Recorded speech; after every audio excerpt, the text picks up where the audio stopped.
Evening students, आज मैं आपको लेकर आया हूँ CMAED में नेक्स्ट लेक्चर आज हम पढ़ेंगे। प्रीवियस लेक्चर में हमने काफ़ी कुछ डिस्कस किया था। चैप्टर 19 के बारे में पेमेंट फॉर वर्कर पढ़ रहे हैं हम। माप पुस्तिका में भ्रामक पैमाइश अंकित करना, जैसे प्रबलित सीमेंट कंक्रीट 1, 2, 4 का माप पहले दर्ज करना और उसमें डाली गई इस्पात की छड़ों का परिमाण बाद में अंकित करना। पानी छोड़े जाने की तिथि के बाद नहर की सिल्ट सफाई का कार्य दिखाना। वर्षा होने से पूर्व की तिथि में नहर के बंधों में गड्ढों घाटों की पैमाइश दर्ज कराना। विरोधाभास वाली पैमाइश को कभी भी माप पुस्तिका में दर्ज नहीं करना चाहिए, इससे अवरवंता की बदनीयती प्रकट होती है। 4th नंबर है भुगतान के बाद पैमाइश में फेरबदल। कैसे कैसे फेरबदल हम कर सकते हैं, जैसे कि बिल तैयार हो जाने अथवा भुगतान हो जाने के पश्चात माप पुस्तिका की प्रविष्टियों में संशोधन करना एक गंभीर अनियमितता है। प्रविष्टियां क्रॉस न करना। बिल का भुगतान हो जाने पर संबंधित प्रविष्टियों को आड़ी लाल लाइन से क्रॉस न करने पर उस कार्य का भूल से दोबारा भुगतान होने की पूरी संभावना रहती है। पेंसिल पर स्याही फेरना। पेंसिल से दर्ज प्रविष्टियों पर बाद में स्याही नहीं फेरनी चाहिए। कटिंग पर हस्ताक्षर ना करना। यदि माप पुस्तिका में अंकित प्रविष्टियों को काटना पड़े तो उन पर हस्ताक्षर करना आवश्यक है। ऊपरी लिखित पैमाइश मिटाकर लिखना अथवा उपरिलिखित ओवर राइटिंग करना अनियमितता माना जाता है। ठीक है। खाली पृष्ठ छोड़ना, पैमाइशों के मध्य लाइनें छोड़ जाना या पृष्ठ खाली छोड़ देना अवांछित। संदर्भ न देना। पिछली पैमाइश का संदर्भ देना जरूरी है। यदि पिछली पैमाइश किसी अन्य माप पुस्तिका में अंकित है तो गलत भुगतान होने की संभावना रहती है। दोबारा पैमाइश दर्ज करना। पैमाइश को भूलवश दोबारा माप पुस्तिका में दर्ज कर देना एक गंभीर गलती है। अधूरी पैमाइश दर्ज करना अथवा गलत माप लेना, जैसे प्लास्टर को घन मीटर में अंकित करना जबकि इसकी भुगतान दर वर्ग मीटर में निर्धारित है। ठेकेदार का नाम, कार्य का नाम अथवा ठेकेदार का नाम अंकित ना करना। इस सूचना के अभाव में कोई भुगतान नहीं हो सकता। जांच संशोधन। सहायक अभियंता द्वारा पैमाइश की जांच चेक के अनुसार सामान्य माप पुस्तिका की प्रविष्टियों में अब आवश्यक संशोधन ना करना अनियमितता माना जाता है, क्योंकि इस कारण गलत भुगतान हो सकता है। क्रम सूची ना बनाना। माप पुस्तिका के शुरू में क्रम सूची ना बनाने से वांछित पैमाइश को ढूंढने में दिक्कत आती है। माप दर्ज करने के बाद भुगतान की विधि। Methods of payment after recording measurement in MB। भुगतान के लिए प्रक्रिया निम्नलिखित है। माप पुस्तिका में पैमाइश दर्ज करने के बाद मदों का परिमाण, आयतन, क्षेत्रफल ज्ञात किया जाता है। इसे उपयुक्त कॉलम में सदैव स्याही से लिखा जाता है। अब कार्य की लागत, सार, एब्स्ट्रैक्ट को कॉस्ट बनाई जाती है। इसमें विभिन्न मदों की दरें अनुबंध के अनुसार सहायक अभियंता, उपखंड अधिकारी, SDO द्वारा भरी जाती है। यदि कार्य ठेके तथा विभागीय विशिष्टियों के अनुरूप नहीं है तो घटी हुई दरों पर बिल पारित किया जाता है। सहायक अभियंता SDO अपने उपखंड लिपिक को मदों का परिमाण तथा लागत की गणितीय जांच करने का आदेश देगा। वह माप पुस्तिका का लिख देगा, जांच करेगा तथा बिल बनाए। Check and bill. लिपिक गणनाएं चेक करके उपयुक्त फॉर्म पर बिल तैयार करेगा। यह कार्य करने पर वह माप पुस्तिका पर लिख देगा और जांच किया तथा बिल प्रस्तुत का बिल्ड ठेके की शर्तों के अनुसार आवश्यक प्रतिभूति राशि तथा अन्य कटौती भी बिल से काट ली जाए। 5 नंबर है सहायक अभियंता SDO शुद्ध देय राशि का चेक ठेकेदार के नाम काट देगा और इसकी रसीद प्राप्त कर लेगा। भुगतान के बाद माप पुस्तिका में दर्ज पैमाइशों को लाल स्याही से एकल आड़ी लाइन खींचकर निरस्त कर दिया जाता है ताकि इन पर पुनः भुगतान न हो जाए। लागत सार एब्स्ट्रैक्ट ऑफ कॉस्ट पर दोहरी क्रॉस लाइन लाल स्याही से खींच दी जाती है और उस पर निम्न प्रमाण पत्र अंकित किया जाता है। वाउचर संख्या, दिनांक, द्वारा भुगतान हुआ, एसटी सहायक अभियंता। यदि बिल की राशि का भुगतान सहायक अभियंता के अधिकार सीमा से बाहर है तो वह बिल तथा माप पुस्तिका को खंड कार्यालय भेज देता है, जहां लेखाकार इसकी जांच करता है। तदुपरांत अधिशासी अभियंता बिल का भुगतान कर देता है। माप पुस्तिका के प्रकार, टाइप्स ऑफ एमबी। उपयोग के अनुसार माप पुस्तिका निम्न प्रकार की होती है: सामान्य मान माप पुस्तिका एमबी, जांच माप पुस्तिका सीएमबी, प्रमाणिक माप पुस्तिका एसएमबी। सामान्य माप पुस्तिका मेजरमेंट बुक एमबी निर्माण कार्यों एवं सप्लाई का मापतोल पैमाइश दर्ज करने तथा ठेकेदारों व सप्लायरों को सभी भुगतान करने के लिए सामान्य माप पुस्तिका प्रयोग की जाती है। यह अवर अभियंता के चार्ज में रहती है, जो निर्माण स्थल पर प्रभारी का कार्य निभाता है और सभी पैमाइशों लेने तथा माप पुस्तिका में दर्ज करने के लिए प्रशिक्षित एवं प्राधिकृत होता है। जांच माप पुस्तिका चेक मेजरमेंट बुक सीएमबी जांच माप पुस्तिका सामान्य माप पुस्तिका जैसी छपी बनी होती है, परंतु इसका उद्देश्य भिन्न होता है। यह माप पुस्तिका उपखंड अधिकारी तथा अधिशासी अभियंता के चार्ज में रहती है और इसका प्रयोग अवर अभियंता द्वारा ली गई पैमाइशों की जांच करने के लिए किया जाता है।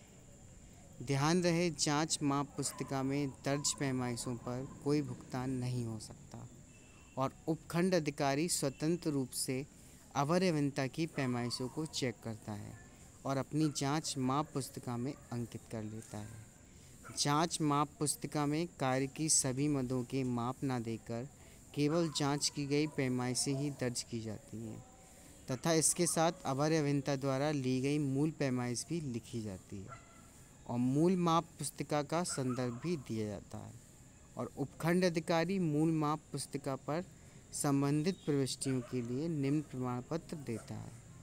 मेरे द्वारा दी गई जांच पैमाइश जांच माप पुस्तिका संख्या के पृष्ठ पर दर्ज की गई है। जांच पैमाइश करते समय अवर अभियंता मौके पर उपस्थित नहीं थे। उपखंड अधिकारी की कम से कम 25% पैमाइशों की जांच करके इन्हें अपनी जांच माप पुस्तिका में दर्ज करता है। अधिशासी अभियंता अपने दौरे के समय 10% तक निर्माण कार्य स्वयं चेक करके अपनी जांच माप पुस्तिका में प्रविष्टि करते हैं। भंडार की अर्धवार्षिक जांच का अभिलेख भी जांच माप पुस्तिका में रखा जाता है।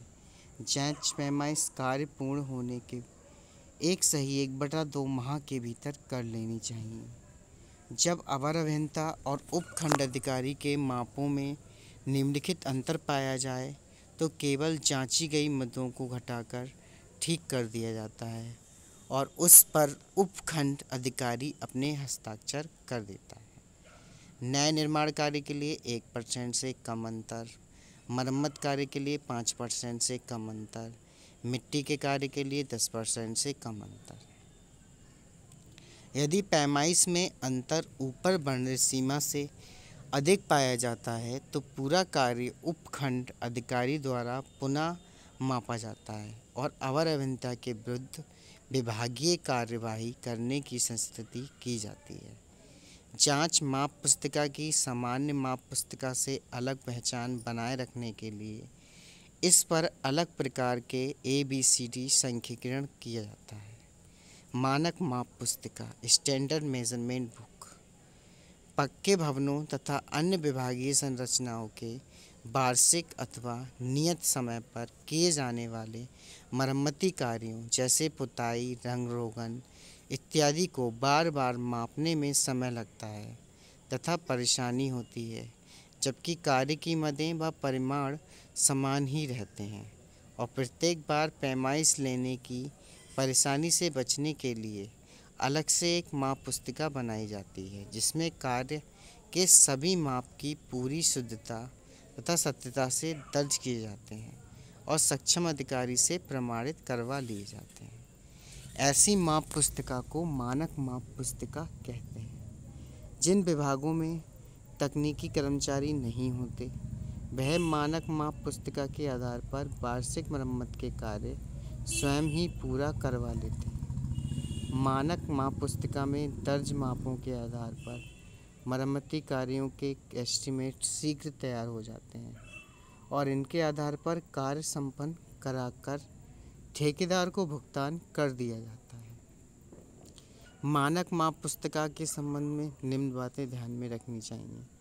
पहली, मानक माप पुस्तिका केवल ऐसे पक्के कार्यों तथा भवनों के लिए बनाई जाती हैं जिनकी समय समय पर एक ही प्रकार की मरम्मत की आवश्यकता रहती है। मानक माप पुस्तिकाओं को सामान्य माप पुस्तिका से अलग रखने के लिए इनकी क्रम संख्या अंकों जैसे 51, 52, 53 इत्यादि में ना रखकर वर्णमाला के अक्षरों जैसे SA, SB, SC इत्यादि में रखी जाती है।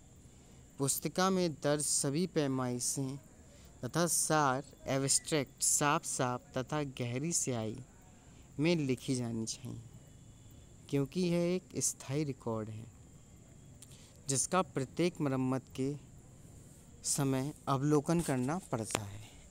यदि भवन में कोई परिवर्धन या परिवर्तन होता है तो मानक माप पुस्तिका की पैमाइश में भी आवश्यक संशोधन कर देना चाहिए। यह अति आवश्यक है। मरम्मत के एस्टीमेट मानक माप पुस्तिका के परिणामों के आधार पर बनाए जाते हैं और पैमाइश किए बगैर मानक परिमाणों से मिलान करके ठेकेदार के बिल का भुगतान किया जाता है। केवल उसी मद की पुनः पैमाइश की जाती है जो मानक माप पुस्तिका के अतिरिक्त कराई जाती है। मानक माप पुस्तिका के आधार पर भुगतान करते समय बिल का निम्न प्रमाण पत्र देना आवश्यक है। इस कार्य का पहले भुगतान नहीं हुआ और मानक माप पुस्तिका में दर्ज पैमाइश पृष्ठ के अनुसार सब कार्य पूर्ण हो गया। अधिशासी अभियंता प्रामाणिक माप पुस्तिकाओं का प्रत्येक 5 वर्ष पर निरीक्षण करेंगे और निम्न प्रमाण पत्र देंगे। मानक माप पुस्तिकाओं का निरीक्षण कर लिया है। माप पुस्तिका की प्रविष्टियाँ पूर्णतः सही और विश्वसनीय हैं। इनमें कहीं कोई गड़बड़ नहीं की गई है। भवनों में हुए परिवर्तनों के कारण मापों में हुए संशोधन माप पुस्तिका में भली भांति कर दिए गए हैं। माप पुस्तिकाएं अद्यतन अप टू डेट। अब है माप पुस्तिकाओं का पुनरीक्षण निरीक्षण। Review of M books.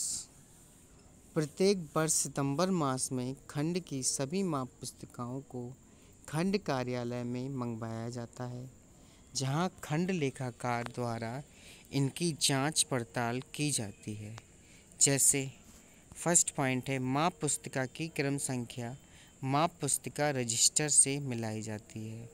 माप पुस्तिका के पन्नों की जांच करके पता लगाया जाता है कोई पृष्ठ गुम तो नहीं है अथवा कटा फटा तो नहीं है, कोई अंदराज काटा पीटा तो नहीं गया है, पेंसिल लिखित अंदराज पर स्याही तो नहीं फेर दी गई है, भुगतान प्रविष्टियाँ ठीक ढंग से हुई हैं और माप पुस्तिका की सूची इंडेक्स पूर्ण है।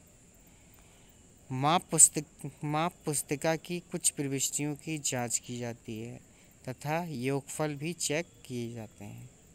फिर है हमारा माप पुस्तिका गुम होने पर विभागीय प्रक्रियाएं। अगर ये जो हमारी पुस्तिका होती है वो गायब हो जाती है, खो जाती है, departmental procedure of loss of M book, तब क्या करते हैं? माप पुस्तिका का गुम होना एक गंभीर विषय है, क्योंकि यह विभाग एक मूल अभिलेख है जिसकी प्रति नहीं हो सकती।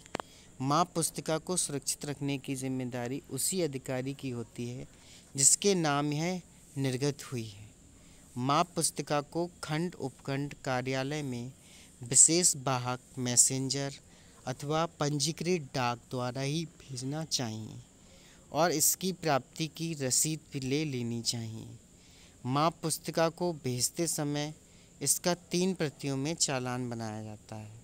माप पुस्तिका के गुम होने की लिखित सूचना तथा परिस्थितियों का ब्यौरा अविलंब मुख्य अभियंता को भेजा जाता है और गुम होने की रपट स्थानीय थाने में दर्ज करानी होती है।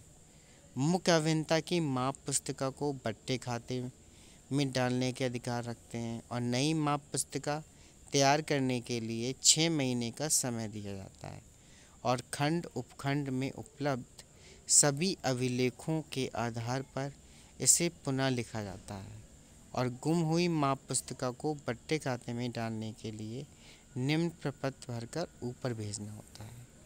माप पुस्तिका, ठीक, क्रम संख्या, दिनांक जब गुम हुई, जिसके अभिरक्षण में गुम हुई, किन परिस्थितियों में गुम हुई, किस व्यक्ति के द्वारा एमबी में अंतिम पैमाइश की गई थी, क्या उच्च अधिकारी द्वारा वांछित प्रतिशत में पैमाइशें चेक कर ली गई थी, यदि नहीं तो क्यों, क्या माप पुस्तिका के प्रगमन का किसी डाक रजिस्टर में लेखा रखा जाता था, क्या एमबी में दर्ज किसी पैमाइश का भुगतान करना शेष है, क्या ठेकेदार ऑडिट को गुमशुदा एमबी के बारे में कोई आपत्ति है, उपखंड अधिकारी भुगतान ना हुई पैमाइश के बारे में क्या कार्रवाई करेंगे, क्या अधिशासी अभियंता उपलब्ध अभिलेख के आधार पर नई एमबी तैयार करने के लिए पक्ष में है, क्या इस कार्य में विभाग की कोई हानि की संभावना है, यदि है तो उसको निवारण लिखें, दोषी व्यक्ति के विरुद्ध क्या विभागीय कार्रवाई की गई है, भविष्य में ऐसी घटना को रोकने के संबंध में सावधानी। अधिशासी अभियंता एसटी भुगतान जिनके लिए विस्तृत पैमाइश आवश्यकता नहीं है, payment in which detailed measurement not needed.